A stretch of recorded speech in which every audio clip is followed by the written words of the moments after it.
Hello दोस्तों, कैसे हो आप सब लोग। स्वागत है आप सभी का अपने इस प्यारे से चैनल पर। और आज हम करेंगे मिरेकल सीरीज के 44th डे की शुरुआत। तो अगर कोई फर्स्ट टाइम मेरे से मिल रहा है तो जानना चाहेगा कि मिरेकल सीरीज आखिर में है क्या। तो मिरेकल सीरीज में आपकी जो क्लास 12th की फिजिक्स है उसका एंटायर सिलेबस हमने खत्म करने का जिम्मा उठाया है 60 वीडियोस के अंदर। इनफैक्ट सिलेबस आपका अगले कुछ 3-4 वीडियोस के अंदर ही खत्म हो जाएगा। फिर उसके बाद में जो रिमेनिंग डेज हैं उस पे मैंने आपके लिए एक सरप्राइज सीरीज प्लान करी है जिसके ऊपर मैं पिछले काफ़ी दिनों से वर्क कर रहा हूँ। तो उसके बारे में अभी मैं आपको कुछ भी नहीं बताऊंगा। बट आज का जो डे है, आज हम बात करेंगे इंडक्टर एंड कैपेसिटर के बारे में कि कैसे इंडक्टर और कैपेसिटर को जब आप एक ऑल्टरनेटिंग सप्लाई प्रोवाइड करवाते हो तो उनका बिहेवियर कैसा होता है, उनके अंदर जो करंट फ्लो होती है वो किस तरीके से फ्लो होती है, उसका वोल्टेज के साथ फेज रिलेशनशिप क्या होता है। साथ ही साथ में हम लोग बात करेंगे फेजर्स के बारे में जो कि हमारी काफ़ी ज़्यादा मदद करेंगे इस चैप्टर के अंदर जब अपन RLC सर्किट के बारे में पढ़ेंगे। तो once we have the knowledge of phasors then we are ready for RLC circuit. तो हम सीरीज RLC सर्किट के बारे में पढ़ेंगे। साथ ही साथ में हम देखेंगे कि रिएक्टेंस का कॉन्सेप्ट क्या होता है, इंपीडेंस का कॉन्सेप्ट क्या होता है। जैसे रेजिस्टेंस हमने देखा है, कुछ इसी तरीके से रिएक्टेंस और इंपीडेंस का कॉन्सेप्ट भी हम लोग यहाँ पर देखेंगे। तो अगर मैं आपको बहुत ही शॉर्ट में समझाना चाहूँ तो आज का वीडियो जो है वो मिस करने लायक नहीं है। शुरुआत से आखिरी तक आपको ये वीडियो देखना है क्योंकि ये इस चैप्टर की बैकबोन है। मतलब आज का वीडियो नहीं देखा तो आपको अगला वीडियो डेफिनेटली नहीं समझ में आएगा। तो आज का वीडियो बहुत ही ज़्यादा ज़रूरी है, ये आपको ध्यान में रखना है। हमारी सीरीज़ का टारगेट क्या है? हमारी सीरीज़ का टारगेट है आपके फियर ऑफ फिजिक्स को रिमूव करना। ये कोई एग्ज़ाम स्पेसिफिक सीरीज़ नहीं है। हाँ, आप इसको किस एग्ज़ाम के लिए यूज़ करना चाहते हो वो आपके ऊपर डिपेंड है। अगर आपका फियर ऑफ फिजिक्स खत्म हो गया ना तो फिर आप इस सीरीज़ के दम पे बोर्ड्स भी फोड़ सकते हो। I can guarantee it. NEET और जेई का एग्जाम तो आप बड़ी ही आसानी से फोड़ सकते हो क्योंकि इसकी डायरेक्शन थोड़ी थोड़ी कॉम्पिटिटिव एग्जाम की तरफ है। तो ये तो आपको मिरेकल सीरीज के सारे वीडियोस देखने के बाद में पता चलेगा। फिलहाल के लिए मैं आज की वीडियो की शुरुआत करता हूँ। कम से कम आज का वीडियो आप शुरू से लेकर आखिरी तक पूरा देखना, ठीक है ना। और फिर मुझे बताना कैसा लगा आपको वीडियो।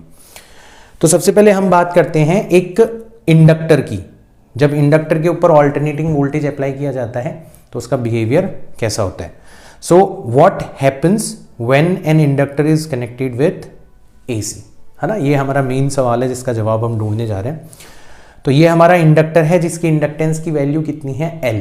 अब नॉर्मली इंडक्टर का मतलब होता है सोलेनॉइड, है ना। एक कॉपर वायर लिया आपने, उसको सिलेंड्रिकल बेस के ऊपर क्या कर रखा है, वाउंड कर रखा है, that is inductor simply, right. और अभी हम आइडियल इंडक्टर की बात कर रहे हैं, मतलब जिसका रेजिस्टेंस नेग्लिजिबल है ना, केवल और केवल प्योर इंडक्टेंस है उसके पास में। और इसको आपने एक ऑल्टरनेटिंग वोल्टेज सप्लाई से कनेक्ट कर दिया, V = V0 sin ωt। तो शक्ल देख के आपको पता पड़ गया कि हाँ यार ये तो AC सप्लाई है, ठीक है। तो अब जैसे आप ये कनेक्ट करोगे तो इसके अंदर जो करंट फ्लो होगी उसकी शक्ल कैसी होगी, क्या वो कांस्टेंट करंट होगी या फिर वो भी ऑल्टरनेटिंग करंट होगी। ऐसे सारे के सारे सवालों का जवाब अभी हमें मिलने वाला है। तो हमारे पास में एक लॉ है जिसको हम यहां पर भी अप्लाई कर सकते हैं, that is called KVL, Kirchhoff's voltage law. तो उसके अकॉर्डिंग हमने जो ये V0 sin ωt अप्लाई किया है और ये जो इंडक्टर है इसके अक्रॉस कितना ड्रॉप होगा, -L di/dt, अगर अपन करंट की डायरेक्शन में जा रहे हैं तो V0 sin ωt and -L di/dt, एक लूप के अराउंड जितने भी वोल्टेज ड्रॉप्स होते हैं उनका सम कितना होना चाहिए, 0। यानी कि हमारा जो di होगा वो किसके बराबर हो जाएगा, V0 divided bye L times sin ωt times dt। अब दोनों तरफ डिफरेंशियल्स हैं, एक तरफ टाइम का और एक तरफ करंट का, तो हम इसको क्या कर सकते हैं, इंटीग्रेट कर सकते हैं। So we will integrate both sides. तो यहाँ पे di का इंटीग्रेशन करेंगे तो कितना आ जाएगा, I आ जाएगा। यहाँ पे V0/L कांस्टेंट है, एज इट इज रहेंगे। sin ωt का इंटीग्रेशन हो जाएगा cos ωt नेगेटिव। और क्योंकि टाइम के रिस्पेक्ट में कर रहे हैं तो टाइम का जो कॉफिशिएंट है उससे हमें डिवाइड भी करना पड़ेगा। तो sin ωt का इंटीग्रेशन हो जाएगा negative cos ωt divided by omega. तो और ओवरऑल अरेंज करके लिखेंगे तो कुछ इस तरीके से हमें पता पड़ जाएगा। अब यहाँ पे ये जो नेगेटिव cos ωt है इसको लिखा जा सकता है sin ωt -π/2। सोचो sin 90 - थीटा की वैल्यू क्या होती है, cos थीटा। तो अगर आप इसको उल्टा कर दोगे, साइन थीटा माइनस 90 कर दोगे तो पक्का वो माइनस कॉस थीटा के इक्वल हो जाएगी। तो हम यहाँ पे उल्टा काम कर रहे हैं, अपन माइनस कॉस ओमेगा टी को sign omega T minus pi by 2 की फॉर्म में लिख रहे हैं, ताकि हमारा जो ये वाला टर्म है ये पॉजिटिव हो जाए। क्योंकि हमने देखा था एम्पलीट्यूड वाली टर्म जो होती है, पीक वैल्यू वाली टर्म जो होती है, वो हमेशा पॉजिटिव रखी जाती है। साथ ही साथ में हम यहाँ पे साइन ट्रिग्नोमेट्रिक रेशियो लाना चाहते हैं, क्योंकि हमारा जो वोल्टेज है उसके अंदर भी हमने साइन ट्रिग्नोमेट्रिक रेशियो यूज किया है, ताकि हम फेज डिफरेंस जो है वो डायरेक्ट मेजर कर सकें। तो ये कुछ इस तरीके से हो जाएगा, V nought divided by XL. हमने ये जो ओमेगा एल है इसको क्या लिखना चालू कर दिया, एक्सएल, क्योंकि हमने देखा था पहले यहां पर रेजिस्टेंस टाइप की क्वांटिटी आया करती थी। तो यहां पर ये जो ओमेगा इंटू एल है ये रेजिस्टेंस तो नहीं है, बट ये बिहेव रेजिस्टेंस की तरह कर रहा है। अब इसका नाम तो हम रेजिस्टेंस नहीं रख सकते वरना कंफ्यूजन क्रिएट हो जाएगा, तो हमने इसका नया नाम रखा है, इट इज कॉल्ड रिएक्टेंस। और केवल और केवल इंडक्टर के रेस्पेक्ट में अभी बात कर रहे हैं तो it is called inductive reactance, right. So XL is nothing but omega L, it is called inductive reactance. So हमें ये करंट की इक्वेशन पता पड़ गई। अब इसको देख के हमें 3-4 चीजें पता पड़ गई करंट के बारे में। सबसे पहला तो current is also AC, current भी हमें यहां पर ऑल्टरनेटिंग दिखाई दे रही है, उसकी भी इक्वेशन हमारे सामने है। हैविंग सेम फ्रीक्वेंसी, देखो टाइम का कोफिशिएंट सेम है, जैसा वोल्टेज के अंदर था वैसा का वैसा ही करंट के अंदर है, बट इसकी जो मैक्सिमम वैल्यू है वो कितनी है, V nought divided by XL, यानी कि V nought divided by omega L, है ना। तो पहली चीज हमें ये पता पड़ गई। हमें ये भी पता पड़ गया कि वोल्टेज जो है it Leeds ahead current by phase angle pi by 2। अगर आप वोल्टेज के फेज एंगल में से करंट का फेज एंगल माइनस करोगे तो आपको क्या मिलेगा, पाई बाय 2 मिलेगा, यानी कि वोल्टेज करंट से पाई बाय 2 फेज एंगल आगे चल रहा है। अभी आगे चलने का मतलब मैं आपको और डिटेल में बताऊंगा, फिलहाल के लिए यहां से जो मैथमेटिकल डिस्क्रिप्शन हमारा आ रहा है उसको अपन देख लेते हैं। साथ ही साथ में इंडक्टर प्रोवाइड्स अ रिएक्टेंस, है ना, XL is equal to omega L. Omega की जगह आप चाहो तो 2 पाई एफ भी लिख सकते हो, ये मैंने आपको ऑलरेडी बता रखा है। सो इतनी रिएक्टेंस जो है वो एक इंडक्टर प्रोवाइड करवाता है। मतलब वोल्टेज आपने अप्लाई किया, करंट बहना चाहती है तो उसको रेजिस्ट करने का काम जो यहाँ पर क्वांटिटी कर रही है उसको हम रिएक्टेंस कहेंगे। एक खास बात यहाँ पर यह है कि जो रिएक्टेंस है वो इंडक्टर के केस में फ्रीक्वेंसी के डायरेक्टली प्रोपोर्शनल है ना। ये जो रिएक्टेंस है ये फ्रीक्वेंसी के डायरेक्टली प्रोपोर्शनल है, मतलब फ्रीक्वेंसी जितनी ज़्यादा होगी रिएक्टेंस उतनी ही ज़्यादा होगी, फ्रीक्वेंसी जितनी कम होगी रिएक्टेंस उतनी ही कम होगी। जैसे अगर अपन डायरेक्ट वोल्टेज सप्लाई अप्लाई करते हैं यहाँ पर, तो डायरेक्ट करंट जो है, डायरेक्ट वोल्टेज जो है उसकी फ्रीक्वेंसी तो जीरो होती है, यानी कि उसके केस में इंडक्टर की जो रिएक्टेंस है वो भी कितनी हो जाती है, जीरो। और ऐसा होता भी है जब आप डायरेक्ट वोल्टेज सप्लाई अप्लाई करते हो एक इंडक्टर के ऊपर, तो सिंपली क्योंकि कॉपर वायर ही तो लपेटा है ना आपने, तो सिंपली करंट फ्लो होने लगती है। अगर अपन प्योर इंडक्टर की बात कर रहे हैं तो उसका नेट रेजिस्टेंस ऑलरेडी कितना बताया मैंने, जीरो बताया, रिएक्टेंस भी उसकी जीरो हो जाती है, ठीक है। तो ये 2-3 बातें हमें पता पड़ गई और इनको हमें अच्छे से अपने दिमाग के अंदर बिठा लेना है। अब थोड़ा सा इनको और डेप्थ में जाकर समझने की कोशिश करते हैं। अच्छा, उससे पहले अपन बात कर लेते हैं पावर कंजम्पशन के बारे में, कि आपने ये तो बता दिया कि करंट और वोल्टेज एक दूसरे से पाई बाय 2 फेज डिफरेंस पर है। अब पाई बाय 2 फेज डिफरेंस का मतलब ये है, आप इक्वेशन के अंदर भी देख सकते हो कि जैसे यहाँ पे t इज इक्वल टू 0 रखोगे ना तो वोल्टेज आपका 0 हो जाएगा, बट जैसे t इज इक्वल टू 0 रखोगे यहाँ पे तो करंट की वैल्यू कितनी आ जाएगी, V not upon XL sine minus pi by 2। Sine minus pi by 2 की वैल्यू -1 होती है, तो negative V not upon XL आ जाएगी। तो आप देख रहे हो कि जहां पर वोल्टेज 0 है वहां पर करंट 0 नहीं है, जहां पर करंट 0 है वहां पर वोल्टेज 0 नहीं है। आज से पहले रेजिस्टेंस के अंदर हमने केवल और केवल क्या देखा था कि अगर वोल्टेज 0 है तो पक्का रेजिस्टेंस के थ्रू फ्लो होने वाली करंट भी 0 है। यहां पर थोड़ा सा सरप्राइजिंग एलिमेंट हमें मिला कि यार भाई साहब वोल्टेज 0 है बट स्टिल इंडक्टर से करंट फ्लो हो रही है, ये तो बड़ी अजीब सी चीज है। तो ऐसा हमें यहां पर होते हुए दिखाई दे रहा है। तो पावर के बारे में अगर बात करें तो पावर का इन जनरल फॉर्मूला होता है वोल्टेज को करंट से मल्टीप्लाई कर दो, तो किसी भी टाइम पर वोल्टेज की वैल्यू कितनी है, V not sine omega T, और करंट की वैल्यू कितनी है, I not sine omega T minus pi by 2। तो ये हो जाएगा V not times I not, और ये बचेगा sine omega T minus pi by 2। तो मैं क्या करूंगा, 2 से ऊपर और 2 से नीचे मल्टीप्लाई कर दूंगा, तो बच जाएगा V nought I nought divided by 2, और ऊपर जो बचेगा 2 sin omega T sine omega T minus pi by 2, तो मैं उसको ट्रिग्नोमेट्रिक तरीके से मैनिपुलेट करूंगा, है ना, और अल्टीमेटली मैं उसको लिख सकता हूं -2 sin omega T cos omega T. सोचो ये sign omega T minus pi by 2 ये कहां से आया था, माइनस कॉस ओमेगा टी को अपनों ने रिप्लेस किया था, तो मैंने इसकी जगह क्या रिप्लेस कर दिया, minus cos omega T replace कर दिया। अब एक बार नेगेटिव साइन को छोड़ो, 2 sin थीटा कॉस थीटा किसके बराबर होता है, साइन ऑफ 2 थीटा के बराबर होता है। तो हमारी इंस्टेंटेनियस पावर की वैल्यू इतनी हो जाएगी, -V0 I0 divided by 2 sine twice of omega T. एक खास बात यह है कि हमारी जो इंस्टेंटेनियस पावर है वो भी टाइम के ऊपर डिपेंड कर रही है, वो भी ऑल्टरनेटिंग क्वांटिटी है, और उसकी जो फ्रीक्वेंसी है वो वोल्टेज और करंट के रेस्पेक्ट में डबल है। जहां वोल्टेज और करंट का एक साइकिल कंप्लीट होता है उतनी देर में पावर के 2 साइकिल्स जो है वो कंप्लीट हो जाते हैं। तो instantaneous power is also alternating with frequency twice of current और यू कैन से वोल्टेज। अब इंस्टेंटेनियस पावर तो चेंज हो रही है, तो अपन भाई साहब दूसरी चीज के अंदर इंटरेस्टेड हो जाते हैं। अपन देखते हैं कि एवरेज पावर कंजम्पशन कितना हो रहा है एक साइकिल के अंदर।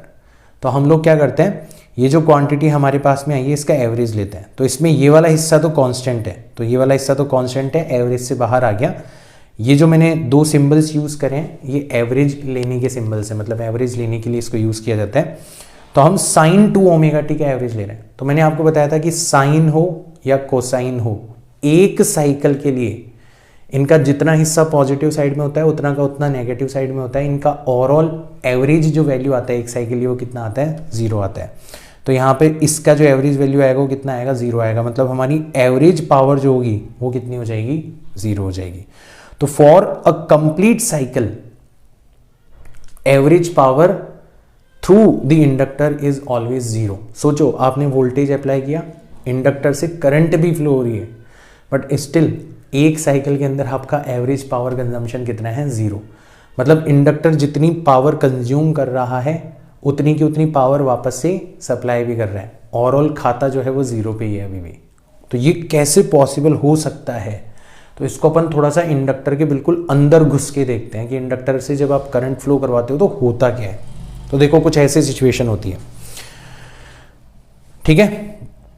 जैसे मान लो मैंने ये वाला डायग्राम शो किया इंडक्टर का, तो यहां पे आप देख सकते हो कि करंट जो है it is 0 to maximum positive value जा रही है, ठीक है। It is 0 to maximum positive value जा रही है। तो जब करंट 0 से मैक्सिमम पॉजिटिव, 0 से पॉजिटिव डायरेक्शन में मैक्सिमम की तरफ जा रही होगी, आपके पास में इक्वेशंस है, आप कंपेयर करो, वोल्टेज जो होगा ना वो उस टाइम से पॉजिटिव मैक्सिमम से 0 की तरफ आ रहा होगा, है ना। मैं ग्राफ के अंदर दिखा देता हूं। जब आपकी करंट यहां से 0 से कहां पर जा रही है, करंट कहां पर है, ये वाला करंट का 0 से करंट अपनी मैक्सिमम वैल्यू पर जा रही है, उतनी देर में आपका वोल्टेज जो है वो मैक्सिमम वैल्यू से वापस कहां पर आ रहा है, 0 पर आ रहा है। बट वोल्टेज भी पॉजिटिव है और करंट भी पॉजिटिव है, वोल्टेज भी पॉजिटिव करंट भी पॉजिटिव। इसका मतलब आपकी जो पावर है वो भी क्या हो जाएगी, पॉजिटिव हो जाएगी। तो करंट आपकी 0 से मैक्सिमम जा रही है, वोल्टेज आपका पॉजिटिव मैक्सिमम से वापस से 0 आ रहा है, बट आपकी पावर जो है वो पॉजिटिव है। अब करंट बढ़ रही है, इसका मतलब इंडक्टर के थ्रू फ्लो होने वाली करंट बढ़ रही है। इसका मतलब क्या हुआ, इंडक्टर के पास में जो मैग्नेटिक फील्ड प्रोड्यूस हो रही है वो धीरे धीरे धीरे धीरे धीरे इंक्रीज हो रही है। मतलब उस इंडक्टर से पास होने वाला जो फ्लक्स है phi is equal to L I होता है। तो अगर I 0 से मैक्सिमम जा रहा है तो फ्लक्स भी आपका 0 से मैक्सिमम जाते हुए दिखाई देगा। तो यही चीज मैंने इस डायग्राम के अंदर शो करी। फिर आगे देखते हैं, अब क्या हुआ, करंट जो है वो 0 से कहां जाना स्टार्ट हो गई, करंट जो है वो अपनी मैक्सिमम पॉजिटिव वैल्यू से 0 तक आना स्टार्ट हो गई। बट इस दौरान आपका जो वोल्टेज है वो 0 से कहां पर जा रहा है, नेगेटिव मैक्सिमम की तरफ आ रहा है। करंट पॉजिटिव, वोल्टेज नेगेटिव, तो ओवरऑल पावर जो होगी वो क्या हो जाएगी, आपकी नेगेटिव हो जाएगी। तो यहां पर देखो करंट जो है वो पॉजिटिव मैक्सिमम से 0 की तरफ जा रहे हैं और वोल्टेज जो है वो 0 से नेगेटिव मैक्सिमम की तरफ जा रहा है। तो पावर आपकी क्या आ रही है, नेगेटिव आ रही है।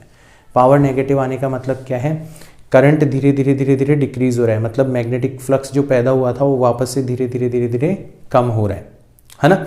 और पावर नेगेटिव होने का मतलब है कि फर्स्ट साइकिल के अंदर आपने एनर्जी एब्जॉर्ब करी थी, सेकंड साइकिल के अंदर आप वापस से एनर्जी रिजेक्ट कर रहे हो, वापस से एनर्जी सप्लाई कर रहे हो।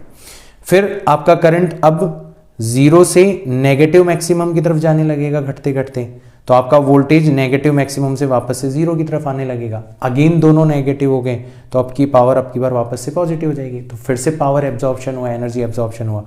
और अगले साइकिल में क्या होगा, करंट नेगेटिव मैक्सिमम से जीरो, वोल्टेज जीरो से पॉजिटिव मैक्सिमम, पावर वापस से कितनी हो जाएगी, नेगेटिव। तो आप देख रहे हो कि हर 1/4 साइकिल के अंदर पावर का साइन चेंज हो रहा है। फर्स्ट 1/4 साइकिल में पावर पॉजिटिव है, एनर्जी एब्जॉर्ब हो रही है।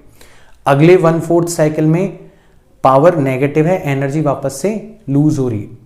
थर्ड जो क्वाड्रेंट है उसके अंदर वापस से पावर पॉजिटिव होगी, वापस से एनर्जी एब्जॉर्ब हो रही है। एंड फोर्थ क्वाड्रेंट में वापस से आपकी पावर नेगेटिव है, एनर्जी वापस से लूज हो रही है। मतलब ओवरऑल एनर्जी का खाता है वो हमेशा कितना रहेगा, एक साइकिल के लिए देखोगे तो जीरो रहेगा। तो ये आप ग्राफ जो है ये अच्छे से देख सकते हो। जहां पर करंट जीरो है वहां पर वोल्टेज मैक्सिमम है, और जहां पर वोल्टेज जीरो है वहां पर करंट क्या है, मैक्सिमम है। इसी को अपन कहते हैं π/2 फेस शिफ्ट के ऊपर होना, वोल्टेज और करंट के बीच में π/2 का फेस शिफ्ट होना। ये इस ग्राफ के अंदर आपको दिख रहा है अच्छे से। और रिएक्टेंस वर्सेस फ्रीक्वेंसी के बारे में बात करें तो मैंने बताया था रिएक्टेंस जो है वो फ्रीक्वेंसी के डायरेक्टली प्रोपोर्शनल होती है, और जो स्लोप है ना वो डायरेक्टली प्रोपोर्शनल होती है एल के। मतलब अगर मैं यहाँ पे दो स्ट्रेट लाइन बनाऊं, कहूँ इसकी इंडक्टेंस L1 है, इसकी L2 है, तो बताओ ज़्यादा कौन सी होगी। तो आप कह सकते हो L2 is greater than L1, क्योंकि जो स्ट्रेट लाइन है उसकी स्लोप डायरेक्टली प्रोपोर्शनल होती है L के। जिसका इंडक्टेंस ज़्यादा होगा उसकी स्लोप उतनी ही ज़्यादा होगी, अगर आप रिएक्टेंस और फ्रिक्वेंसी के बीच का ग्राफ ड्रॉ करना चाहोगे। तो अब हमें बिल्कुल अच्छे से पता पड़ गया कि एक इंडक्टर जो है वो ऑल्टरनेटिंग वोल्टेज सप्लाई अगर उसके अक्रॉस लगाई जाए तो किस तरीके से वो बिहेव करता है। कुछ इंपॉर्टेंट बातें जो कि हमेशा हमें ध्यान में रखनी है कि वोल्टेज भी ऑल्टरनेटिंग होता है, करंट भी ऑल्टरनेटिंग होता है। वोल्टेज करंट से π/2 आगे चलता है, मतलब जहाँ पर वोल्टेज जीरो वहाँ पर करंट मैक्सिमम, जहाँ पर करंट जीरो वहाँ पर वोल्टेज मैक्सिमम, या एक्सट्रीम कंडीशन में मैक्सिमम, ठीक है ना, या तो मैक्सिमम पॉजिटिव या फिर मैक्सिमम नेगेटिव, इस तरीके से वर्क करता है। और इंडक्टर के द्वारा जो रिएक्टेंस प्रोवाइड करवाई जा रही है वो ओमेगा एल होती है, वो फ्रीक्वेंसी के डायरेक्टली प्रोपोर्शनल होती है। मेन बातें हमें ध्यान में रख लेनी है। अब सिमिलर डिस्कशन जो है वो अपन करेंगे कैपेसिटर के लिए। सबसे पहले देखेंगे कि what happens when a capacitor is connected with AC. तो हमने एक कैपेसिटर उठाया, उसको ऑल्टरनेटिंग वोल्टेज सप्लाई से कनेक्ट कर दिया, देखते हैं करंट कितनी होगी। अगेन KVL अप्लाई करेंगे तो आप लिखोगे V0 sin omega T. Capacitor के ऊपर अगर Q चार्ज है किसी पर्टिकुलर टाइम पर तो उसका वोल्टेज कितना हो जाएगा, Q/C। ये पॉजिटिव प्लेट होगी और ये नेगेटिव प्लेट होगी, तो आप पॉजिटिव से नेगेटिव की तरफ जा रहे हो तो ऑब्वियसली आपको जो वोल्टेज ड्रॉप है वो नेगेटिव के अंदर लिखना पड़ेगा, आप लिखोगे -Q/C। तो टोटल वोल्टेज ड्रॉप का सम जो है वो जीरो होना चाहिए। तो यहाँ से Q की वैल्यू आ जाएगी V0C times sign omega T. तो I जो होता है वो किसके इक्वल होता है, सिंपली dQ/dt। मतलब हमें इसका डिफरेंशिएशन करना है तो V0 और C ये तो कांस्टेंट है, साइन ओमेगा टी का हो जाएगा cos omega T, and time के रेस्पेक्ट में कर रहे हैं तो ओमेगा बाहर आके मल्टीप्लाई हो जाएगा। और ये जो ओमेगा सी है ना, इसको अगर मैं नीचे ले जाऊं तो मैं इसको लिख सकता हूं V0 डिवाइडेड बाय 1/ωc। ये 1/ωc है, ये अगेन रेजिस्टेंस की तरह बिहेव कर रहा है। और जो ये cos ओमेगा टी है इसको मैं लिख सकता हूं साइन ओमेगा टी प्लस π/2। अब की बार नेगेटिव cos ओमेगा टी नहीं है ना, अब की बार ओनली cos ओमेगा टी है, तो उसको मैं लिख सकता हूं sine omega T plus π/2। Sine omega T plus π/2 की वैल्यू cos ओमेगा टी के बराबर होती है। तो ओवरऑल आप करंट को लिख सकते हो V0/XC sign omega T plus π/2। तो यहां पे भी करंट जो है वो आपको ऑल्टरनेटिंग ही मिल रही है। उसके बारे में कुछ खास बातें आपको ध्यान में रख लेनी है कि current is also AC with same frequency time का कोफिशिएंट दोनों के लिए सेम है। बट I0 जो मैक्सिमम करंट है it is this time V0 divided bye 1/ωc। मतलब कैपेसिटर के द्वारा जो रिएक्टेंस प्रोवाइड करवाई जा रही है वो रिएक्टेंस किसके बराबर है, 1/ωc के बराबर है। तो capacitor provides a reactance XC which is equal to 1 upon omega C which is equal to 1 upon 2 pi F C, मतलब फ्रीक्वेंसी के इनवर्सली प्रोपोर्शनल है कैपेसिटर की रिएक्टेंस। यहाँ पे वोल्टेज जो है इट लैग्स बिहाइंड करंट। अब की बार अगर आप वोल्टेज के फेस एंगल में से करंट के फेस एंगल को माइनस करोगे तो आपको नेगेटिव पाई बाय 2 मिलेगा। नेगेटिव साइन किस बात को शो कर रहे हैं कि अब की बार हमारा वोल्टेज पीछे चल रहा है करंट से। कितना पीछे चल रहा है? फेज एंगल पाई बाय 2 पीछे चल रहा है। अच्छा, रिलेशन तो वैसा ही होगा यहाँ पे कि जहां पर करंट जीरो होगी वहां पर आपको वोल्टेज मैक्सिमम, और जहां पर करंट मैक्सिमम होगी वहां पर वोल्टेज आपको जीरो दिखाई देगा। रिलेशन वैसा ही है, बट यहां पे वोल्टेज पीछे चल रहा है। जैसे पिछले वाले केस में आपने देखा था कि वोल्टेज ऑलरेडी मैक्सिमम हो चुका है बट करंट जीरो से शुरू हो रही है। यहाँ पे उल्टा होगा, वोल्टेज जीरो से शुरू होगा और करंट ऑलरेडी क्या हो चुकी होगी? मैक्सिमम होगी। ऐसा कुछ ग्राफ होगा। पावर कंजम्पशन के बारे में बात करते हैं, ठीक है ना, कि कैपेसिटर के अंदर पावर कंजम्पशन कितना होगा। तो अगर इंस्टेंटेनियस पावर की बात करें तो वही वोल्टेज को करंट से मल्टीप्लाई कर दूं तो यहाँ पे भी V not sine omega T को आपने I not sine omega T plus pi by 2 से मल्टीप्लाई कर दिया। तो इसको आप लिख सकते हो V nought I nought divided by 2 से ऊपर नीचे मल्टीप्लाई करोगे, ऊपर हो जाएगा 2 sine omega T, and sine omega T plus pi by 2 को आप लिख सकते हो कॉस ओमेगा टी। तो अगेन आपका आ जाएगा साइन 2 ओमेगा टी। बिल्कुल सिमिलर एक्सप्रेशन है। वहां पर negative V nought I nought divided by 2 time sine 2 omega T आया था, यहाँ पर positive V nought I nought divided by 2 sine 2 omega T आया, ठीक है ना। तो यहाँ पे भी हम देख रहे हैं कि इंस्टेंटेनियस पावर जो है it is also alternating with frequency twice of current और वोल्टेज। बिल्कुल सिमिलर डिस्कशन चल रहा है अपना। यहाँ पे भी अगर आप एवरेज पावर निकालोगे तो आप average of sine 2 omega T लोगे जो कि जीरो के इक्वल आएगा, मतलब यहाँ पे भी एवरेज पावर कितनी हो जाएगी? जीरो हो जाएगी।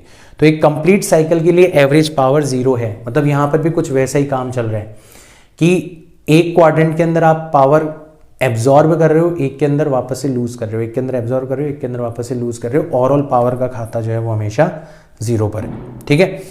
तो ये आपका कैपेसिटर है, ठीक है। सबसे पहले आप देख रहे हो कि आपका जो वोल्टेज है वो जीरो से पॉजिटिव मैक्सिमम की तरफ जा रहा है। वोल्टेज जीरो से स्टार्ट हो रहा है, करंट ऑलरेडी मैक्सिमम है। करंट जो है वो ऑलरेडी कितनी है? मैक्सिमम। वो मैक्सिमम से जीरो की तरफ आ रही है, बट है दोनों पॉजिटिव। तो आपका पावर का वैल्यू भी कितना हो जाएगा? पॉजिटिव हो जाएगा, मतलब एनर्जी एब्जॉर्ब हो रही है। धीरे धीरे कैपेसिटर के ऊपर चार्ज जाके इकट्ठा हो रहा है। फिर क्या होगा? चार्ज वापस से डिस्चार्ज होना स्टार्ट होगा, तो आपका वोल्टेज जो है वो पॉजिटिव मैक्सिमम से जीरो की तरफ बढ़ना स्टार्ट हो जाएगा। वापस से डिस्चार्ज हो रहा है कैपेसिटर। करंट जो है वो जीरो से नेगेटिव डायरेक्शन में, उल्टे डायरेक्शन में करंट फ्लो होने लगेगी और अब वो नेगेटिव डायरेक्शन में मैक्सिमम हो जाएगी। अब क्योंकि हमारा वोल्टेज पॉजिटिव है, करंट नेगेटिव है, तो पावर की वैल्यू कितनी हो जाएगी? नेगेटिव हो जाएगी। पावर नेगेटिव है, इसका मतलब एनर्जी लूज हो रही है। पहले एनर्जी एब्जॉर्ब हो रही थी, अब एनर्जी लूज हो रही है, ठीक है। फिर अगले की बात करें अपन, अगले क्वाड्रेंट की बात करें तो अब वोल्टेज जो है वो जीरो से नेगेटिव मैक्सिमम की तरफ जा रहा है, मतलब कैपेसिटर के ऊपर पोलैरिटी चेंज हो चुकी है। अब इधर की तरफ पॉजिटिव चार्ज और इधर की तरफ नेगेटिव चार्ज इकट्ठा हो रहा है धीरे धीरे धीरे धीरे धीरे। तो करंट जो है वो इसी डायरेक्शन के अंदर फ्लो होने लगेगी, नेगेटिव मैक्सिमम से वापस जीरो। करंट जो नेगेटिव डायरेक्शन में मैक्सिमम हो गई थी वो घटते घटते जीरो पर आ जाएगी। क्योंकि दोनों ही नेगेटिव है, इसका मतलब पावर कितनी हो जाएगी आपकी? Again positive. और अगर आप अगले क्वाड्रेंट के अंदर देखोगे तो वोल्टेज जो है वो नेगेटिव मैक्सिमम से जीरो की तरफ आ रहा है और करंट जीरो से पॉजिटिव मैक्सिमम की तरफ जा रहा है। वोल्टेज नेगेटिव, करंट पॉजिटिव, मतलब आपका पावर हो जाएगा नेगेटिव, एनर्जी वापस से लूज हो रही है, ठीक है। तो ऐसा कुछ आपको साइकिल दिखाई देगा। अगर आप ग्राफ के ऊपर शो करना चाहो तो देखो, ये वोल्टेज का ग्राफ है। वोल्टेज जीरो से कहां जा रहा है? पॉजिटिव मैक्सिमम जा रहा है, और इस दौरान करंट पॉजिटिव मैक्सिमम से जीरो आ रहा है। दोनों पॉजिटिव है तो आपकी पावर भी पॉजिटिव है। फिर अगले साइकिल में क्या होगा? वोल्टेज पॉजिटिव मैक्सिमम से जीरो की तरफ, करंट जीरो से नेगेटिव मैक्सिमम की तरफ। वोल्टेज पॉजिटिव, करंट नेगेटिव, इसका मतलब ओवरऑल पावर क्या हो जाएगी आपकी? नेगेटिव हो जाएगी। फिर यहां देखो, वोल्टेज जीरो से नेगेटिव डायरेक्शन में मैक्सिमम और करंट नेगेटिव मैक्सिमम से वापस से जीरो, है ना। इसका मतलब आपकी ओवरऑल पावर, क्योंकि दोनों ही नेगेटिव है, ओवरऑल पावर क्या हो जाएगी? पॉजिटिव हो जाएगी। फिर करंट जो है वो जीरो से अपने मैक्सिमम और वोल्टेज जो है नेगेटिव मैक्सिमम से वापस से जीरो, क्योंकि एक पॉजिटिव एक नेगेटिव है तो पावर अगेन नेगेटिव हो जाएगी। तो that's how in one cycle you will absorb energy, you will again release it. You will absorb energy, you will again release it. But overall energy consumption will be zero. अगर आप reactance का frequency के साथ graph draw करोगे तो क्योंकि reactance frequency के inversely proportional है, मतलब फ्रीक्वेंसी आप बढ़ाते चले जाओगे तो रिएक्टेंस घटती चली जाएगी, तो आपको इन्वर्सली प्रोपोर्शनल का ग्राफ मिलेगा रेक्टेंगुलर हाइपरबोला। ठीक है, तो ये ग्राफ के अंदर भी शो कर सकते हो आप इसको। अब हमें ये पता पड़ गया कि किस तरीके से इंडक्टर और कैपेसिटर को वोल्टेज, ऑल्टरनेटिंग वोल्टेज से कनेक्ट करने पर उनके अंदर जो करंट फ्लो होती है वो भी ऑल्टरनेटिंग करंट होती है, बट उनके बीच में फेज डिफरेंस होता है वोल्टेज और करंट के बीच में। तो एक तरीका है हमारे पास में, अगर हम उसको यूज करें तो हमें मैथ्स से बचाया जा सकता है, मैथमेटिकल एनालिसिस से बचाया जा सकता है, हम ग्राफिकल एनालिसिस के थ्रू भी रिजल्ट हासिल कर सकते हैं।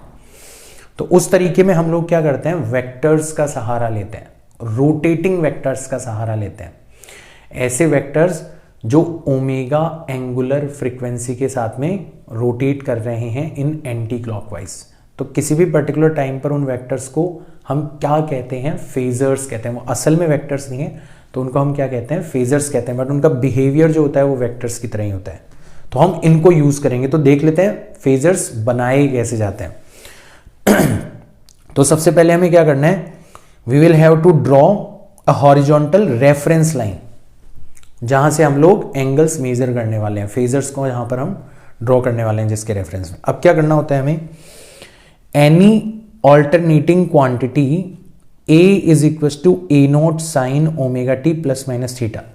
मैंने आपको बताया था कि स्टैंडर्ड इक्वेशन ऐसी होगी ऑल्टरनेटिंग क्वांटिटी की, खासकर जो साइनोस्यूडल ऑल्टरनेटिंग क्वांटिटीज है। तो जो भी हमारी साइनोस्यूडल ऑल्टरनेटिंग क्वांटिटी है जिसकी शक्ल कुछ ऐसी है, it can be represented by an anti clockwise rotating vector, जिसको हम फेजर कहेंगे। अब इस वेक्टर का जो मैग्नीट्यूड होगा ना वो ए नॉट के इक्वल होगा, है ना, पीक वैल्यू के डायरेक्टली प्रोपोर्शनल होगा। और हमें इसे कितने एंगल पर बनाना है वो डिसाइड करेगा इसके इक्वेशन में दिया गया फेज एंगल। जितने फेज एंगल के बारे में बात करी जा रही है उतने ही एंगल पर हम इस फेजर को ड्रॉ करेंगे from reference line. So this rotating vector is called phasor. इतना आसान है, इसके अंदर कोई ज्यादा गणित नहीं है। जैसे हमें कोई कहे बताओ A is equal to A nought sine omega T को ड्रॉ करो, तो मैंने क्या करा, ये रेफरेंस लाइन ड्रॉ करी और यहां से ओमेगा टी एंगल पर, यहां से ओमेगा टी एंगल पर मैंने किसको ड्रॉ कर दिया, ए नोट, इतने साइज के एक वेक्टर को ड्रॉ कर दिया। कोई कहे बताओ B is equal to B nought sine omega T plus theta को ड्रॉ करो, तो यहां पे मुझे वेक्टर की लेंथ कितनी रखनी है, बी नोट, और एंगल कितना रखना है, ओमेगा टी प्लस थीटा। तो मैंने वेक्टर की लेंथ तो कितनी रख दी, बी नॉट रख दी, एंगल कितना रखा, ओमेगा टी पहले आ गए थे, थीटा और चला गया। तो अब यहां पे है ना आपको डायग्राम के अंदर डायरेक्ट दिख जाएगा कि ए नॉट और बी नॉट इन दोनों के बीच का जो फेज डिफरेंस है वो कितना है, थीटा। और क्योंकि ये भी एंटी क्लॉकवाइज रोटेट कर रहा है, ये भी एंटी क्लॉकवाइज रोटेट कर रहा है, तो आपको ये भी दिख जाएगा कि कौन आगे है। जैसे यहाँ पे बी नॉट जो है वो ए नॉट के कंपेरिजन में आगे है। अगर आप C is equal to C nought sine omega T minus 5 को ड्रॉ करोगे तो आपकी बार वेक्टर की लेंथ कितनी रखनी है, आपको सी नॉट रखनी है, ओमेगा टी एंगल ऑलरेडी जा चुके हो -5, वापस से उल्टी डायरेक्शन में 5 आ जाओ, है ना। तो बेसिकली ए नॉट और सी नॉट के बीच का एंगल जो 5 होगा, ये जो एंगल है ये कितना हो जाएगा आपका, ओमेगा टी -5 हो जाएगा, देख ही सकते हो आप, ठीक है ना। तो आपको पता पड़ गया कि ए नॉट और सी नॉट के बीच का फेज डिफरेंस 5 है और ए नॉट इस कंडीशन में आगे चल रहा है सी नॉट के कंपैरिजन में, क्योंकि ये सभी एंटी क्लॉकवाइज रोटेट कर रहे हैं। तो अब हमें मैथमेटिकल इक्वेशन में घुसने की जरूरत नहीं है, हमारे पास में फेजर्स नाम का हथियार आ चुका है, बहुत काम आएगा ये आपके, ठीक है ना। चलो इसका प्रूफ देते हैं कितना काम आएगा। तो हम सारी चीजें एक साथ ले लेते हैं। हमने रेजिस्टेंस को अलग से कंसीडर किया था, हमने इंडक्टर को अलग से कंसीडर किया था, हमने कैपेसिटर को अलग से कंसीडर किया था। हम तीनों को ही एक साथ कनेक्ट कर देते हैं इन सीरीज। अभी सीरीज एलसीआर सर्किट के बारे में बात कर रहे हैं और इन तीनों को सीरीज में कनेक्ट करके अपन इनके ऊपर ओवरऑल एक वोल्टेज सप्लाई कनेक्ट करते हैं, V is equal to V not sine omega T. हम देखते हैं कि अब जो करंट फ्लो होगी, अब देखो क्योंकि तीनों डिवाइसेस सीरीज के अंदर है तो करंट सेम होगी, करंट सेम होगी, तो उस करंट का ओवरऑल वोल्टेज सप्लाई से फेज रिलेशन क्या होगा हम ये पता करना चाहते हैं। फिर पावर के बारे में भी हम लोग पता करना चाहते हैं।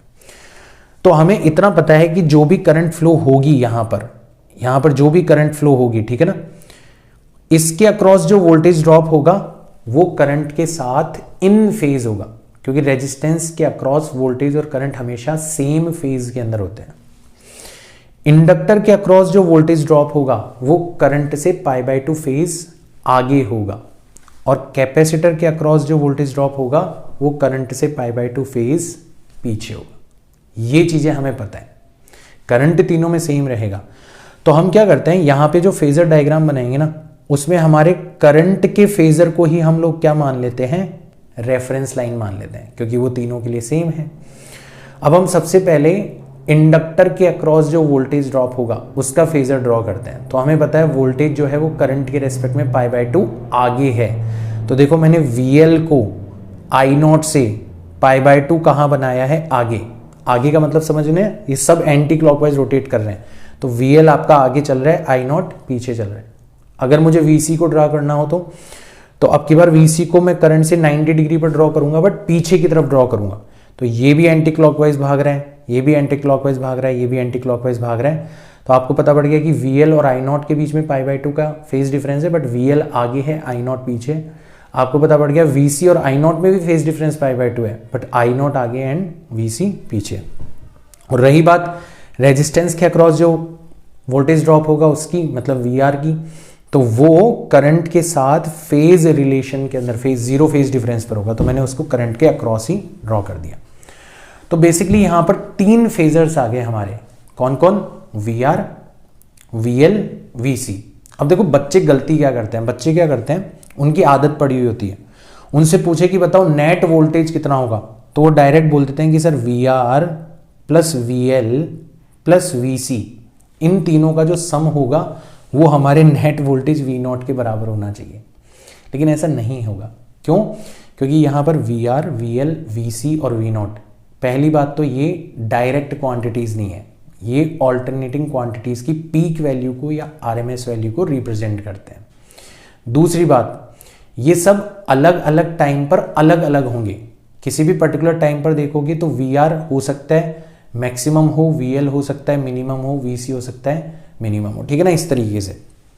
तो आप तीनों को डायरेक्ट ऐड करके नेट वोल्टेज के बराबर नहीं रख सकते, यहां पर आपको वेक्टर्स के तरीके से ऐड करना होगा, जैसे हम वेक्टर एडिशन करते हैं ना वैसे। तभी तो फेजर्स वाला मेथड हमने यूज किया, तभी तो हमने फेजर्स की फॉर्म में यहां पर इनको रिप्रेजेंट किया है।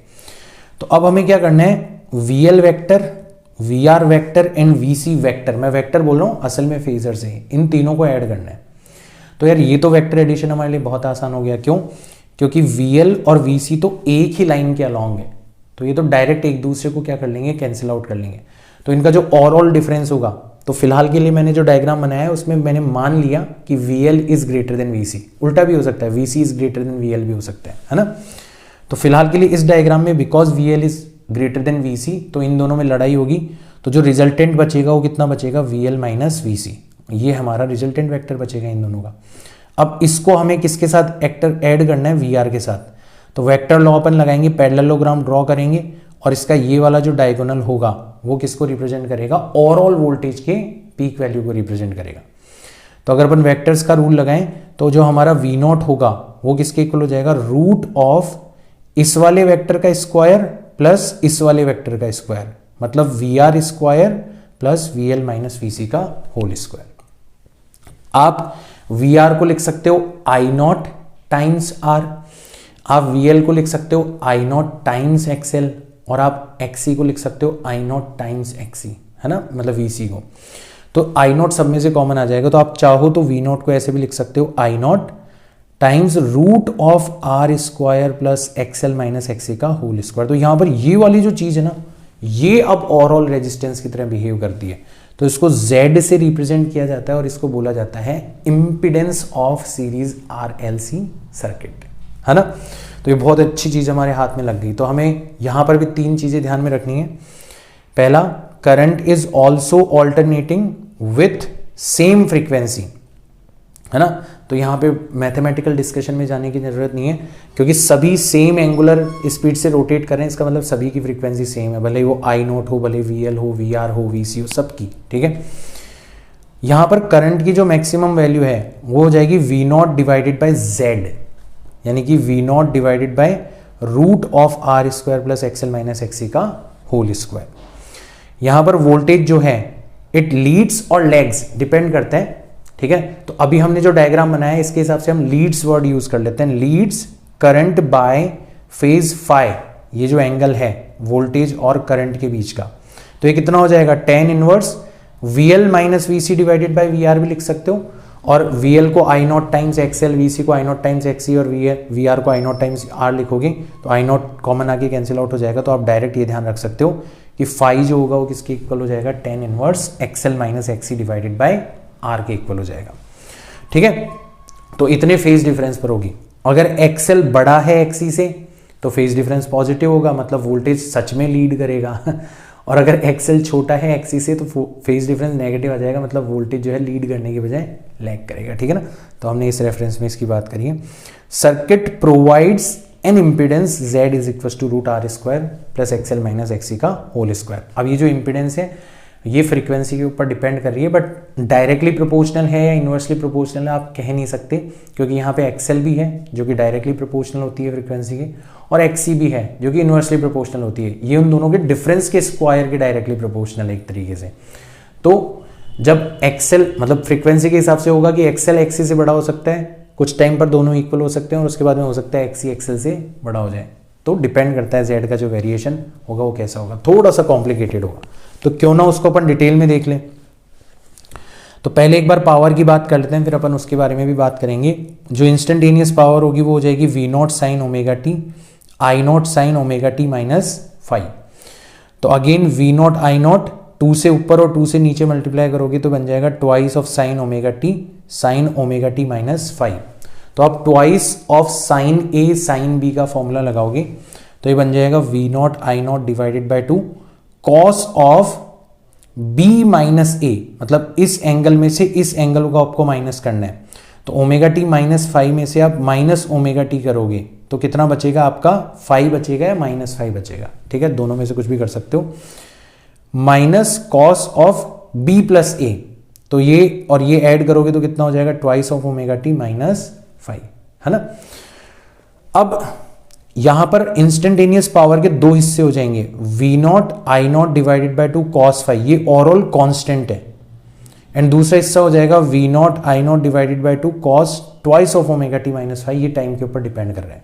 तो जब अपन एवरेज पावर निकालेंगे ना तो इसको तो अपन एज इट इज बाहर निकाल सकते हैं, ये नेगेटिव साइन हो गया, यहाँ पे V0 I0 डिवाइडेड बाय 2 को हम बाहर ले सकते हैं, यहाँ पर एवरेज किसका लेना है अपन, cos of 2 omega T minus 5। Again एक साइकिल के लिए इसकी जो एवरेज वैल्यू होगी वो 0 होगी, मतलब ये पूरी की पूरी टर्म 0 हो जाएगी। तो हमारी एवरेज पावर बचेगी V0 I0 divided by 2 cos 5। V0 I0 divided by 2 को लिखा जा सकता है V0 divided by root 2 I0 divided by root 2 cos 5, यानी कि VRMS IRMS cos 5, यानी कि average power and VRMS IRMS का जो प्रोडक्ट है इन दोनों का रेशियो जो होगा वो cos 5 के इक्वल होगा। इसी को अपन कहते हैं पावर फैक्टर। इसको आप फेजर डायग्राम के अकॉर्डिंग देखोगे तो R अपॉन Z के इक्वल लिख सकते हो। cos 5 का मतलब हो जाएगा R और ये हो जाएगा आपका Z, तो R अपॉन Z भी इसको लिख सकते हो cos 5 को, बेस डिवाइडेड बाय हाइपोटेनस। ठीक है, इस तरीके से भी आप इसको लिख सकते हो। तो ये चीज आपको ध्यान में रखनी है, ये चीज आपको ध्यान में रखनी है। जो आपकी एवरेज पावर है उसको आप चाहो तो ऐसे भी लिख सकते हो, V0 I0 की फॉर्म में नहीं, VRMS टाइम्स IRMS cos 5 की जगह आप लिख सकते हो कितना, R डिवाइडेड बाय Z। और इसको कैसे लिख सकते हो, VRMS IRMS की जगह आप लिख सकते हो VRMS divided by Z times R divided by Z। यानी कि ओवरऑल पावर को लिखने का एक और तरीका आ गया आपके पास में कि average power is nothing but VRMS square times R divided by Z square. ये भी आपके काफी काम आ सकता है ना। सारी की सारी चीजें आपको ध्यान में रखनी है। बात करें कि हमारा जो इम्पीडेंस होगा वो फ्रीक्वेंसी के ऊपर कैसे वेरी करेगा, तो शुरुआत में आप देखोगे अगर बहुत कम फ्रीक्वेंसी की बात करते हो तो XC जो है वो XL के कंपैरिजन में काफ़ी ज़्यादा बड़ा होगा, यानी कि इन दोनों का डिफरेंस काफ़ी बड़ा होगा, यानी कि Z भी हमारा काफ़ी बड़ा होगा। तो बहुत कम फ्रीक्वेंसी पर हमें Z की वैल्यू काफ़ी ज़्यादा मिलती है। फिर धीरे धीरे जैसे जैसे ये डिफरेंस कम होता चला जाता है वैसे वैसे Z भी कम होता चला जाता है। एक पर्टिकुलर फ्रीक्वेंसी आपको ऐसी मिलती है जहाँ पर XL और XC बराबर हो जाते हैं, है ना। उस पर्टिकुलर फ्रीक्वेंसी पर Z की वैल्यू मिनिमम हो जाती है, XL माइनस XC 0 हो जाता है, तो Z मिनिमम कितना रहता है आपका, केवल और केवल R रहता है। फिर उसके बाद में XL XC से बड़ा होने लगता है, ठीक है, यानी कि वापस से डिफरेंस बढ़ने लगेगा, वापस से डिफरेंस बढ़ने लगेगा, तो वापस से Z की वैल्यू बढ़ने लगेगी। तो ये जो फ्रीक्वेंसी है जिस पर XL और XC आपस में बराबर हो जाए, मतलब omega L is equal to 1 upon omega C हो जाए, मतलब ओमेगा स्क्वायर 1 अपॉन LC के इक्वल हो जाए, मतलब ओमेगा 1 अपॉन रूट LC के इक्वल हो जाए, मतलब F is equal to 1 upon 2 pi root LC के इक्वल हो जाए, इस फ्रीक्वेंसी के ऊपर Z की वैल्यू मिनिमम हो जाती है, and this frequency is called resonant frequency, and this particular condition is called resonance. तो हमारा अगला जो वीडियो होगा ना, वो पूरा का पूरा रेजोनेंस के ऊपर होगा। अभी फिलहाल के लिए हमें केवल और केवल इसका ग्लिम्स मिला है, हल्का फुल्का एक दर्शन मिला है हमें कि हाँ भाई ऐसा भी कुछ हो सकता है।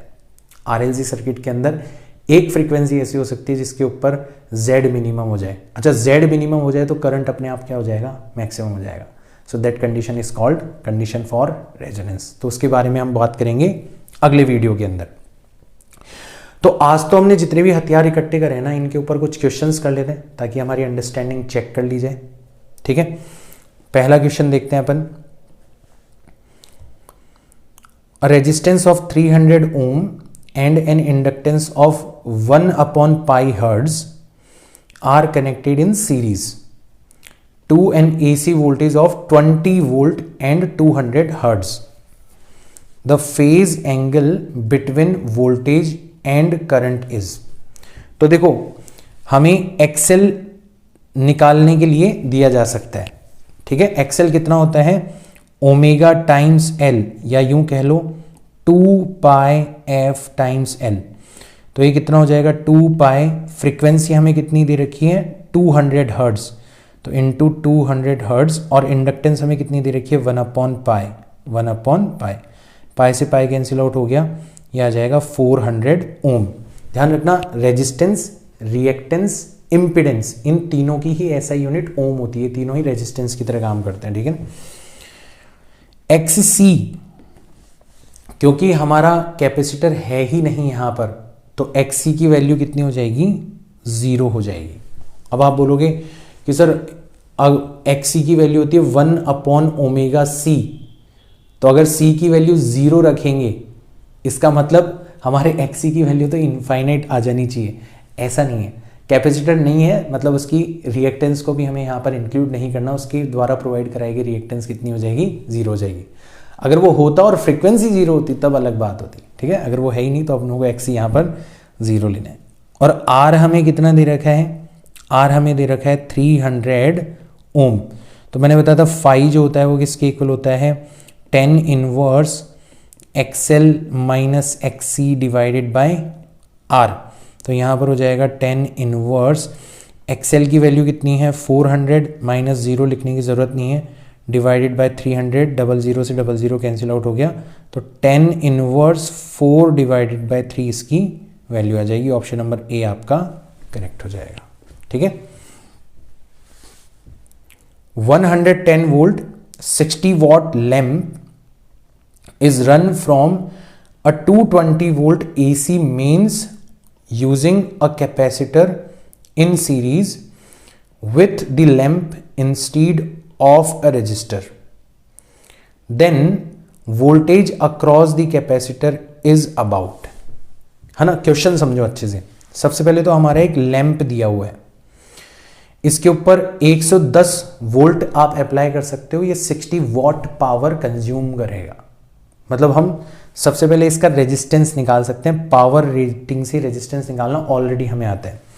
तो जो भी पावर दे रखी है, देखो P होती है V² अपॉन R, तो R हो जाएगा V² अपॉन P, तो 110 का स्क्वायर डिवाइडेड बाय 60, ठीक है। इतने हमारे रेजिस्टेंस की वैल्यू हो जाएगी। अब आपने क्या करा, इसके ऊपर 220 वोल्ट अप्लाई कर दिया। आपको कितना अलाउड था, केवल और केवल 110 वोल्ट। आपने 220 वोल्ट AC मेन सप्लाई से इसको कनेक्ट कर दिया। अब नॉर्मली हम क्या करते हैं कि हमारे इस डिवाइस के ऊपर 110 वोल्ट ही पहुंचे, इसके लिए हम लोग एक रेजिस्टेंस कनेक्ट कर देते हैं कि कुछ हिस्सा उसके ऊपर ड्रॉप हो जाए, कुछ हमारे इसके ऊपर पहुंच जाए। बट यहाँ पे हमने रेजिस्टेंस नहीं, यहाँ पे हमने कैपेसिटर कनेक्ट किया है in series with the lamp instead of resistor, then voltage across the capacitor is about, तो कैपेसिटर के अक्रॉस जो वोल्टेज होगा वो कितना होना चाहिए। तो हमें पता है कि 110 वोल्ट जो वोल्टेज है वो तो किसके ऊपर चला जाना चाहिए, वो तो चला जाना चाहिए हमारे रेजिस्टेंस के ऊपर। अब यहां पर वही गलती करेंगे बच्चे जो कि मैं बार बार वार्न करता हूं बच्चों को। बच्चे क्या करते हैं, डायरेक्ट सोचते हैं कि यार 220 में से 110 तो चला गया रेजिस्टेंस के ऊपर, तो जो रिमेनिंग 110 है वो कैपेसिटर के ऊपर चला जाना चाहिए।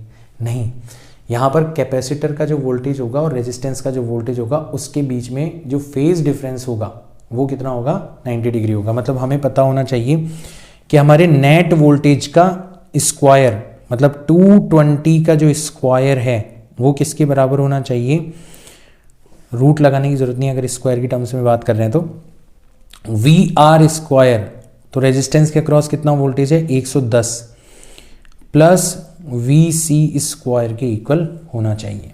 इसको आपको सॉल्व करना है। तो वी सी स्क्वायर जो होगा वो कितना हो जाएगा, 220 का होल स्क्वायर माइनस 110 का होल स्क्वायर, मतलब 110 का होल स्क्वायर बाहर आ गया, अंदर बच गया 2 का स्क्वायर मतलब 4 माइनस 1, तो ये हो जाएगा 110 का होल स्क्वायर टाइम्स 3। तो VC की वैल्यू आ जाएगी √3 टाइम्स 110, और √3 टाइम का मतलब कितना हो गया 1.732 इंटू 110, तो ये आ जाएगा आपका 0, 22 पावर 2 चलेगी 33, और 235 पावर 3 चली गई 77, और 3 80 पावर 8 चली गई, तो ये आ जाएगा 19। 3 के बाद में लगाओगे 1 2 3, तो 190.52, मतलब ऑलमोस्ट हमारा आंसर जो आएगा वो कितना आना चाहिए, 190 वोल्ट आना चाहिए। लगभग 190 वोल्ट जो होगा वो कैपेसिटर के अक्रॉस ड्रॉप होगा।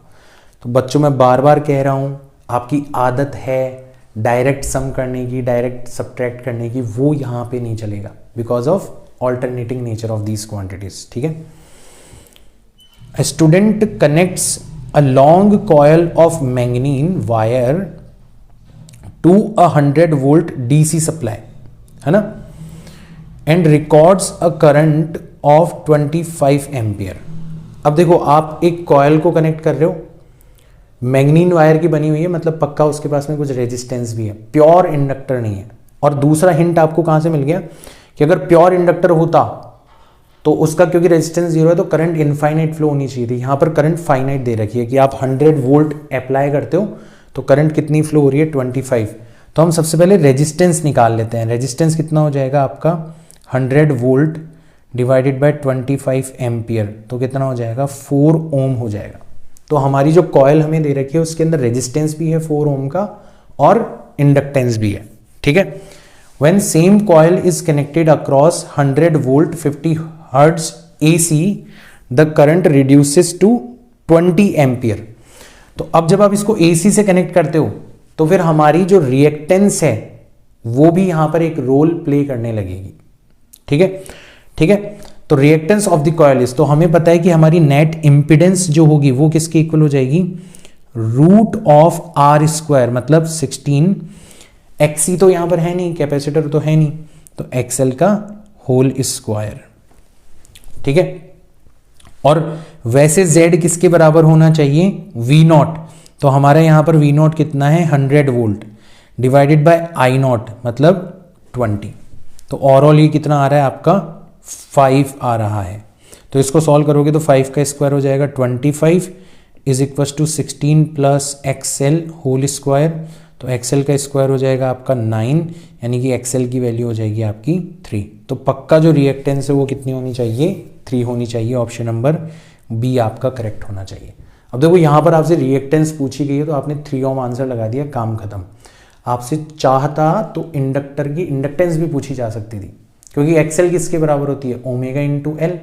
ओमेगा आपको यहाँ पर दी हुई है, फ्रीक्वेंसी 50 हर्ट्ज है, तो ओमेगा कितना हो जाएगा 2πf। तो आप चाहो तो L की वैल्यू भी निकाल सकते हो। ऐसे क्वेश्चंस के लिए भी आप तैयार रहना, ठीक है ना। चलो, a bulb and a capacitor are connected in series to a source of AC, है ना।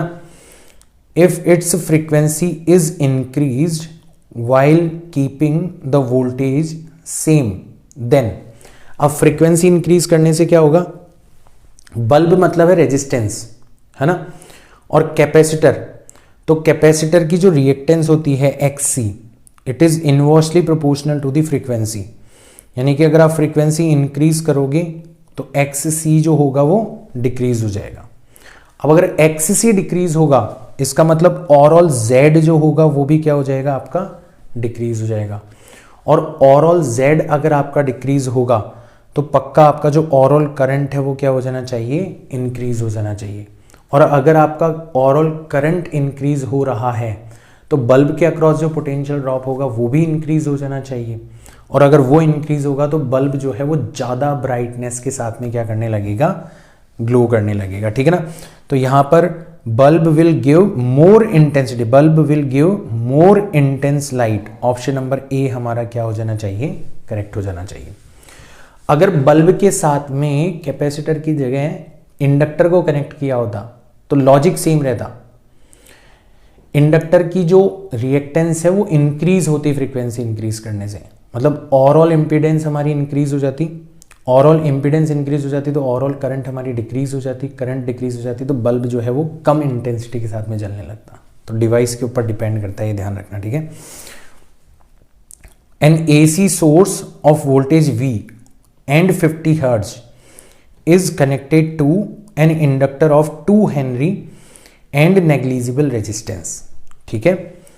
अ current I flows through it when frequency of source is changed to 400 hertz the current is। तो क्या हुआ, पहले आपका जो AC सोर्स है उसका वोल्टेज V है और फ्रीक्वेंसी 50 हर्ट्ज है, ठीक है, और इसको 2 हेनरी के एक इंडक्टर के साथ में क्या किया गया है, कनेक्ट किया गया। तो पहले वाले केस में, केस 1 के अंदर क्या हुआ, आपकी जो इंडक्टिव रिएक्टेंस है वो कितनी हो गई, 2 पाई F कितनी है 50 इंटू इंडक्टेंस कितनी है हमारी 2 हेनरी, तो 2 इंटू 2 4 हो गया, 4 इंटू 50 करोगे तो कितना आ जाएगा आपका 200 पाई आ जाएगा, कितना आ जाएगा 200 पाई ओमेगा। इतनी हमारी पहले वाले केस के अंदर इंडक्टिव रिएक्टेंस थी, कोई रेजिस्टेंस है नहीं, तो करंट हमारा I फ्लो हो रहा था।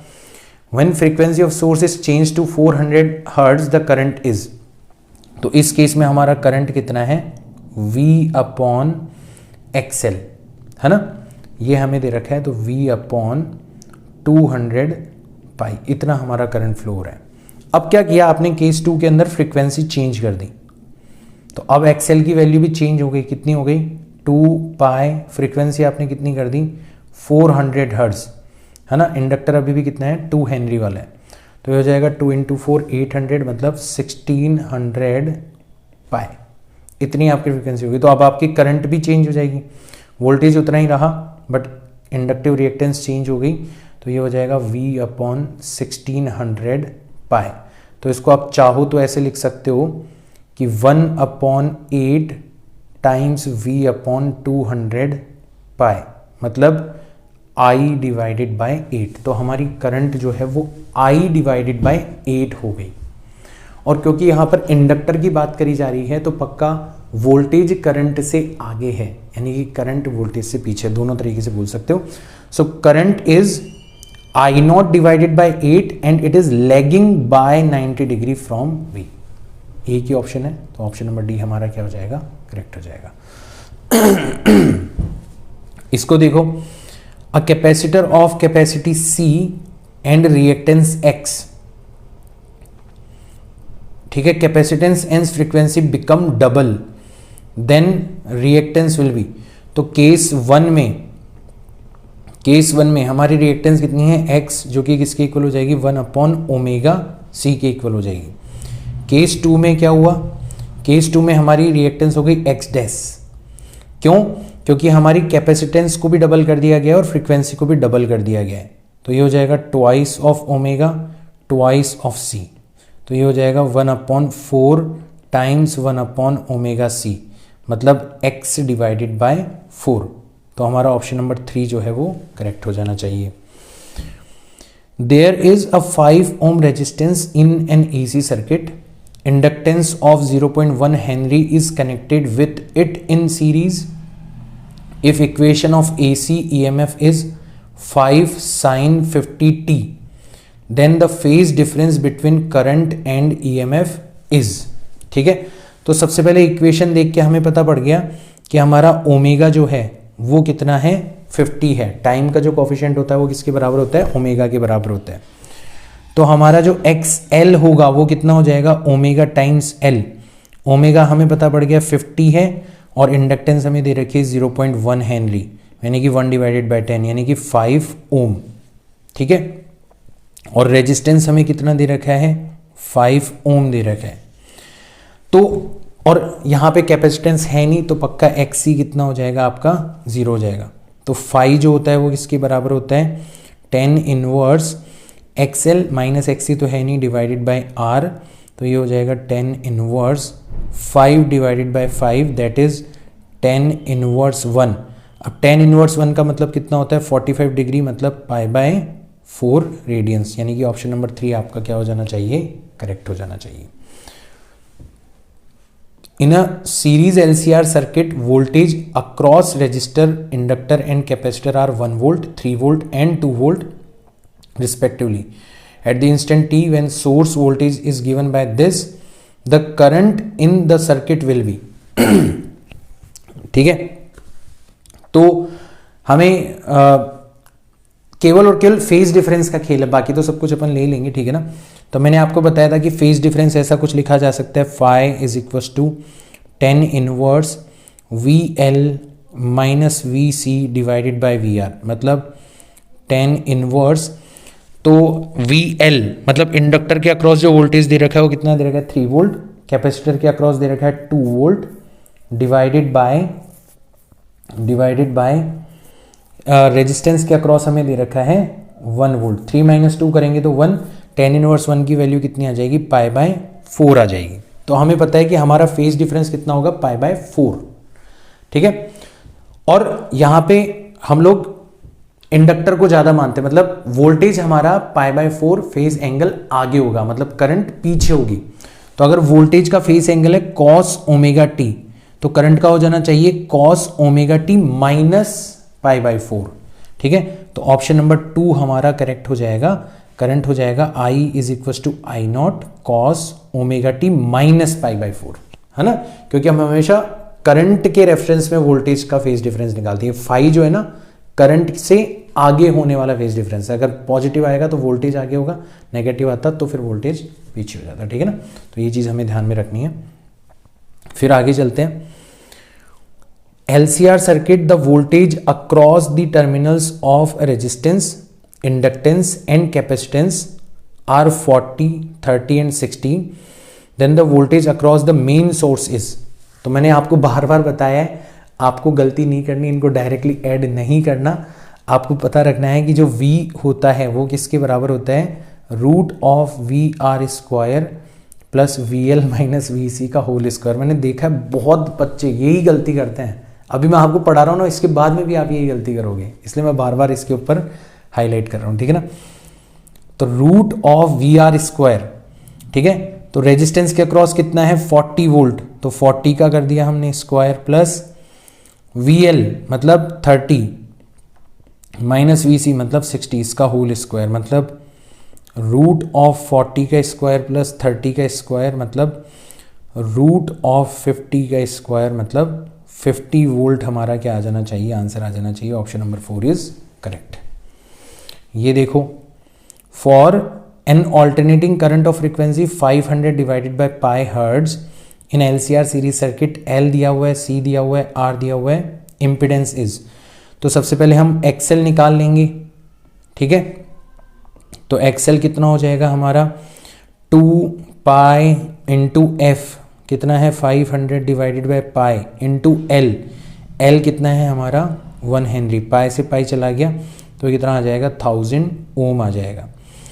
XC कितना है 1/2 pi F 500 divided by pi into C कितना दे रखा है 1 × 10⁻⁻⁶, तो पाई से पाई कट गया, 1000 यानी कि 10⁻³ -6 -3 बचेगा, ऊपर जाएगा तो ये भी कितना आ जाएगा आपका 1000 ओम आ जाएगा। और R जो है वो आपका कितना दे रखा है 100 ओम दे रखा है। क्योंकि XL और XC आपस में बराबर हैं तो Z पक्का किसके बराबर हो जाना चाहिए, R के बराबर, यानी कि 100 ओम हमारा आंसर आ जाना चाहिए। कैलकुलेट भी कर सकते हो बट डायरेक्ट भी आप पता लगा सकते हो क्योंकि XL और XC बराबर हैं, तो वैसे भी तो फॉर्मूला लगा के भी आ जाएगा, बट वैसे भी ध्यान रख सकते हो कि XL और XC बराबर होते हैं तो Z की वैल्यू R के बराबर हो जाती है। ठीक है, ये देखो V = 100 sin 100t वोल्ट दे रखा है एंड I = 100 sin 100t + π/6 दे रखा है। Then find the wattless power in watt. ठीक है, तो बेसिकली ऐसा है हमारा सिचुएशन कि ये हमारा वोल्टेज का फेजर है, ये हमारा वोल्टेज का फेजर है, ठीक है 100 वोल्ट, और ये हमारा करंट का फेजर है, करंट का फेजर है 100 एम्पियर, और इन दोनों के बीच का जो फेज डिफरेंस है वो कितना है π/6।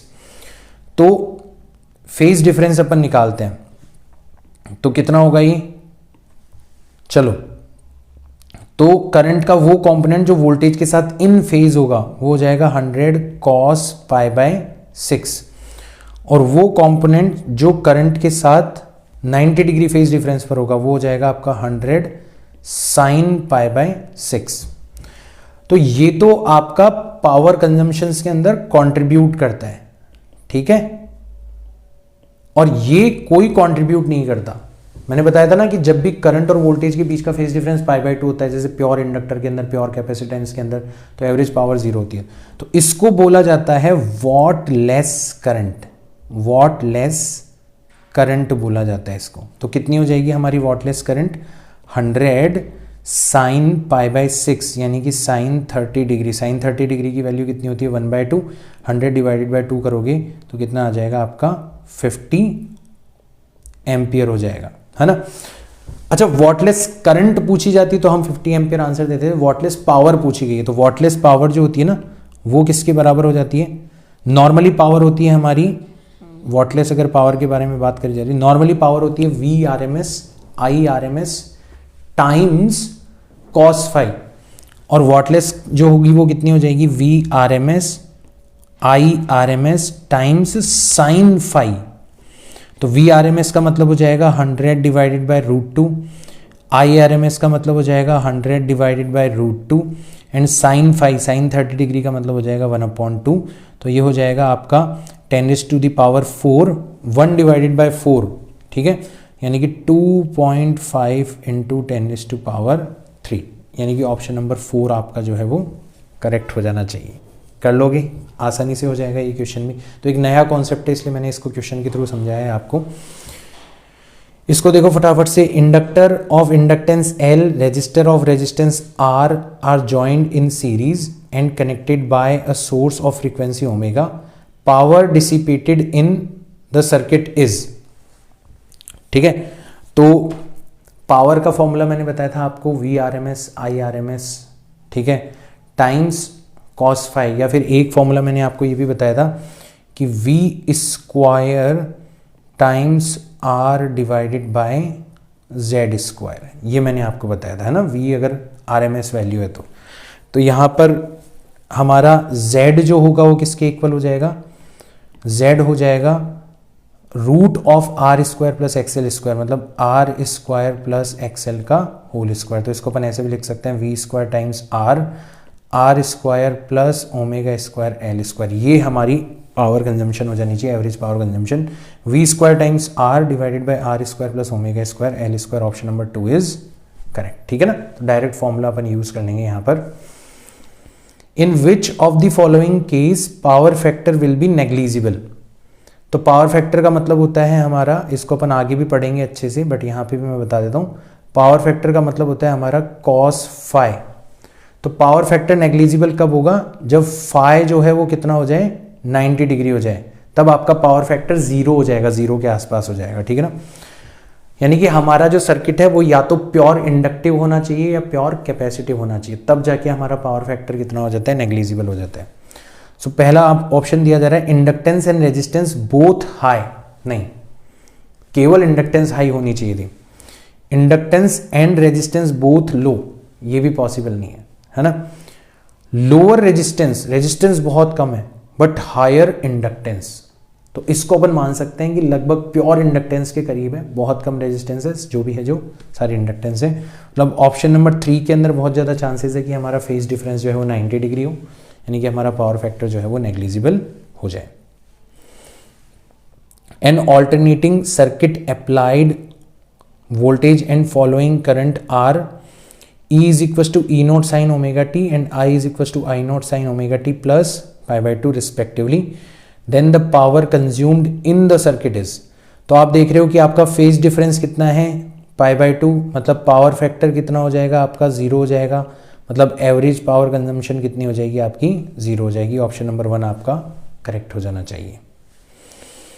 इन an AC circuit V and I are given, तो ये हमें दे दिया गया है। The power dissipated in the circuit is, मैंने सेम क्वेश्चन करवाया था आपको, है ना, तो ये क्वेश्चन मैं आपको होमवर्क के लिए दे रहा हूँ। मैं देख रहा हूँ कि कितने लोगों ने वीडियो यहाँ तक देखा है और कितने लोग इस आसान से क्वेश्चन का आंसर मुझे दे पाएंगे। एक बिल्कुल सिमिलर क्वेश्चन मैंने करवाया है जिसका आंसर 2.5 समथिंग आया था, ठीक है ना। सो दिस इज इट बच्चों, मैंने काफ़ी दिनों बाद में ये वीडियो डाला है। मैं ट्राई करूँगा कि रेगुलर वीडियोज़ अपलोड किए जाएँ अपने इस चैनल के ऊपर, और आप लोग मदद कर सकते हैं मेरी यार। आप लोग जितना अप्रिशिएट करेंगे, रियल अप्रिशिएशन जितना देंगे, रियल अप्रिशिएशन का मतलब पता है क्या होता है कि आखिरी तक वीडियो को देख के जो आखिरी में जो क्वेश्चन मैंने दिया ना, इसका आंसर मुझे आप कमेंट करेंगे, that is real appreciation for me. बाकी सब चीज़ों को मैं कुछ नहीं मानता, ठीक है ना।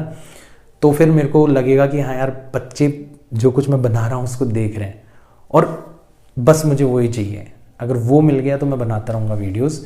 सो कीप लविंग दिस कंटेंट, है ना, and keep supporting this channel. मैं मिलता हूँ आपसे नेक्स्ट वीडियो के अंदर। Till then bye.